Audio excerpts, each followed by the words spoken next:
صحیح بخاری میں ریکارڈڈ ہے کہ رسول اللہ صلی اللہ علیہ وسلم نے فرمایا، ایمان والے دوزخ سے نجات پا لیں گے، پھر انہیں جنت اور دوزخ کے درمیان ایک پل پر روک دیا جائے گا۔ وہاں دنیا میں آپس میں جو ظلم، ناانصافیاں یا حق تلفیاں ہوئی ہوں گی، ان کا حساب ایک دوسرے سے چکایا جائے گا، یہاں تک کہ وہ بالکل پاک اور صاف ہو جائیں گے۔ اس کے بعد انہیں جنت میں داخل ہونے کی اجازت دے دی جائے گی۔ اس ذات کی قسم جس کے ہاتھ میں محمد صلی اللہ علیہ وسلم کی جان ہے، جنت میں ہر شخص اپنے گھر کو دنیا کے گھر سے زیادہ بہتر طور پر پہچان لے گا۔ کچھ احادیث کے مطابق غریب باقی لوگوں سے 40 سال پہلے جنت میں داخل ہوں گے، اور چند کے مطابق یہ فرق 500 سال کا ہوگا۔ ابن کثیر ان ڈفرنسز کے ذکر کے بیسس پہ لکھتے ہیں، اگر ہم اس لحاظ سے دیکھیں کہ غریبوں میں سے سب سے پہلے اور امیروں میں سب سے آخر کون جنت میں داخل ہوگا، تو ان کے درمیان وقت کا فرق 500 سال ہوگا۔ لیکن اگر ہم اس لحاظ سے دیکھیں گے کہ غریبوں میں سے سب سے آخر اور امیروں میں سے سب سے پہلے کون جنت میں داخل ہوگا، تو یہ فرق 40 سال ہوگا، اور اللہ ہی بہتر جانتے ہیں۔ انٹرسیشن کے بیسس پہ جہنم سے نکلنے والے دوزخ والے دوزخ میں رہیں گے، نہ مریں گے اور نہ صحیح طرح زندہ ہوں گے، لیکن کچھ لوگ ایسے ہوں گے جو اپنے گناہوں کی وجہ سے دوزخ میں جائیں گے، وہاں وہ جل کر مر جائیں گے اور کوئلے جیسے ہو جائیں گے۔ پھر ان کے حق میں سفارش یعنی شفاعت انٹرسیشن کی اجازت دی جائے گی، انہیں جنت کی نہروں کے پاس لایا جائے گا اور کہا جائے گا، اے جنت والوں، ان پر پانی ڈالو۔ پھر وہ اس طرح دوبارہ زندہ ہو جائیں گے جیسے سیلاب کے بعد مٹی میں سے بیج اگ آتے ہیں۔ چند احادیث کے مطابق ان کو نام دیا جائے گا جہنمیون۔ جنت ایک انیمیجنبل جگہ ہے۔ صحیح مسلم میں ریکارڈ کیا جاتا ہے کہ اللہ سبحانہ و تعالی فرماتے ہیں، میں نے اپنے نیک بندوں کے لیے ایسی نعمتیں تیار کی رکھی ہیں جنہیں نہ کسی آنکھ نے دیکھا، نہ کسی کان نے سنا، اور نہ ہی کسی انسان کے دل میں ان کا خیال آیا ہے۔ جنت کے گھر کس قسم کے ہوں گے؟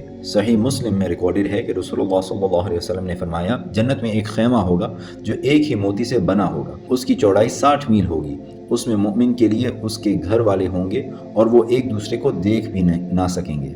جنت کے 100 لیولز ہوں گے۔ ایک حدیث کی سمری کے مطابق جنت کے 100 درجے ہیں۔ اللہ نے یہ درجے اپنی راہ میں جہاد کرنے والوں کے لیے تیار کیے ہیں۔ 2 درجوں کے درمیان اتنا فاصلہ ہے جتنا آسمان اور زمین کے درمیان۔ رسول اللہ صلی اللہ علیہ وسلم نے فرمایا، جب تم اللہ سے جنت مانگو تو الفردوس مانگو۔ الفردوس جنت کا سب سے اعلیٰ اور بہترین حصہ ہے، اس کے اوپر اللہ کا عرش ہے اور اسی سے جنت کی نہریں نکلتی ہیں۔ یہ حدیث بخاری میں ریکارڈڈ ہے، اور جنت کے لوگ اپنے سے اوپر لیول والے لوگوں کو دیکھ سکیں گے۔ ابو سعید الخدری رضی اللہ عنہ سے روایت ہے کہ رسول اللہ صلی اللہ علیہ وسلم نے فرمایا، جنت والے جنت میں اونچے درجوں میں رہنے والوں کو اس طرح دیکھیں گے جیسے کوئی شخص آسمان کے کنارے مشرق یا مغرب میں دور چمکتے ہوئے ستارے کو دیکھتا ہے۔ یہ فرق ان کے درمیان اجر اور درجے کی برتری کی وجہ سے ہوگا۔ صحابہ رضی اللہ عنہم نے عرض کیا، اے اللہ کے رسول صلی اللہ علیہ وسلم، کیا یہ اونچے درجے صرف انبیاء کے لیے ہیں جن تک کوئی اور نہیں پہنچ سکے؟ نبی صلی اللہ علیہ وسلم نے فرمایا، نہیں، اس ذات کی قسم جس کے ہاتھ میں میری جان ہے، یہ درجے ان لوگوں کے لیے بھی ہیں جو اللہ پر ایمان لائے اور اس کے رسولوں پر ایمان لائے۔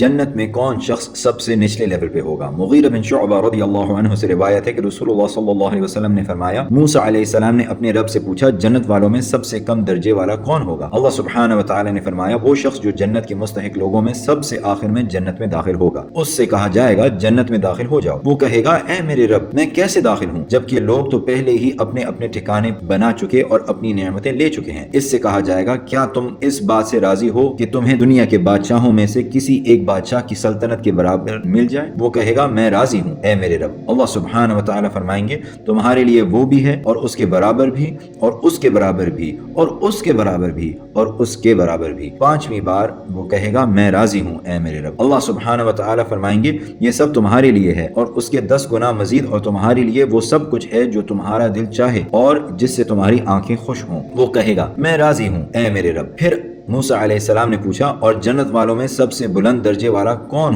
ہوں گے؟ اللہ سبحانہ و تعالی نے فرمایا، یہ وہ لوگ ہیں جنہیں میں نے خود چن لیا ہے، میں نے ان کی عزت اپنے ہاتھ سے قائم کی ہے اور پھر اس پر مہر لگا دی ہے۔ انہیں ایسی نعمتیں دی جائیں گی جنہیں نہ کسی آنکھ نے دیکھا، نہ کسی کان نے سنا اور نہ کسی انسان کے دل میں ان کا خیال آیا۔ اللہ سبحانہ و تعالی سورۃ السجدہ میں فرماتے ہیں، فَلَا تَعْلَمُ نَفْسٌ مَّا أُخْفِيَ لَهُم مِّن قُرَّةِ أَعْيُنٍ جَزَاءً بِمَا كَانُوا يَعْمَلُونَ۔ کوئی جان نہیں جانتی کہ ان لوگوں کے لیے آنکھوں کی ٹھنڈک کیسی نعمتیں چھپا کر رکھی گئی ہیں، یہ اعمال کا بدلہ ہے جو وہ کرتے تھے۔ جنت کی مٹی کس قسم کی ہوگی؟ رسول اللہ صلی اللہ علیہ وسلم سے پوچھا گیا، اے اللہ کے رسول صلی اللہ علیہ وسلم، انسان کس چیز سے پیدا کیا گیا ہے؟ آپ صلی اللہ علیہ وسلم نے فرمایا، پانی سے۔ پھر پوچھا گیا، جنت کس چیز سے بنائی گئی ہے؟ آپ صلی اللہ علیہ وسلم نے فرمایا جنت کی اینٹیں سونے اور چاندی کی ہیں، اس کا مورٹر خوشبودار مسک کا ہے، اس کے کنکر موتیوں اور روبیز کی ہیں اور اس کی مٹی زعفران کی ہے۔ جو شخص جنت میں داخل ہوگا وہ ہمیشہ خوش رہے گا اور کبھی بدحال نہیں ہوگا، وہ وہاں ہمیشہ رہے گا اور کبھی نہیں مرے گا، اس کے کپڑے کبھی پرانے نہیں ہوں گے اور اس کی جوانی کبھی ختم نہیں ہوگی۔ یہ حدیث مشکات المصابیح میں ریکارڈڈ ہے۔ جنت کے ریورز، ان کی نہریں کیسی ہوں گی؟ اللہ سبحانہ و تعالی فرماتے ہیں مثل الجنة الذي وعد المتقون فيها انہار من ماء غیر آسن وانہار من لبن لم يتغیر طعمه وانہار من خمر لذة للشاربین وانہار من عسل مصفى۔ اس جنت کی مثال جس کے وعدہ پرہیزگاروں سے کیا گیا ہے یہ ہے کہ اس میں ایسے پانی کی نہریں ہوں گی جو خراب نہیں ہوگا، ایسے دودھ کی نہریں ہوں گی جن کا ذائقہ نہیں بدلے گا، ایسی شراب کی نہریں ہوں گی جو پینے والوں کے لیے لذیذ ہوگی اور خالص شہد کی نہریں ہوں گی۔ جنت کے پیڑ کیسے ہوں گے؟ اللہ سبحانہ و تعالی ایک جگہ سورۃ الرحمن میں فرماتے ہیں ذوات افنان، گھنی اور شاخوں والی ہوں گی وہ دونوں جنتیں۔ ایک اور جگہ اللہ سبحانہ و تعالی اسی صورت میں اس کا ڈسکرپشن دیتے ہیں مدہامتان، وہ دونوں جنتیں گہرے سبز رنگ کی ہوں گی۔ صحیح بخاری میں رسول اللہ صلی اللہ علیہ وسلم کی حدیث ریکارڈڈ ہے جس میں انہوں نے فرمایا جنت میں ایک ایسا درخت ہے کہ اگر کوئی سوار اس کے سائے میں سفر کرے تو وہ 100 سال میں بھی اس کے سائے کو پار نہیں کر سکے گا۔ اور مشکات المصابیح میں ریکارڈڈ ہے کہ رسول اللہ صلی اللہ علیہ وسلم نے فرمایا جنت میں کوئی درخت ایسا نہیں ہوگا جس کا تنا سونے کا نہ ہو اور ان کے دل ایک جیسے ہوں گے۔ رسول اللہ صلی اللہ علیہ وسلم نے فرمایا وہ لوگ سب سے پہلے جنت میں داخل ہوں گے، وہ پورے چاند کی طرح چمکتے ہوئے ہوں گے، نہ وہ تھوکیں گے، نہ ناک صاف کریں گے اور نہ ہی انہیں خود کو ریلیو کرنے کی ضرورت ہوگی۔ ان کے برتن سونے کے ہوں گے، ان کی کنگھیاں سونے اور چاندی کی ہوں گی اور ان کے چولہوں میں خوشبودار عود جلایا جائے گا، ان کا پسینہ مشک کی خوشبو جیسا ہوگا۔ ہر ایک کے پاس 2 بیویاں ہوں گی اور ان کے حسن کی وجہ سے ان کی پنڈلیوں کی ہڈیاں گوشت کے پار سے نظر آئیں گی۔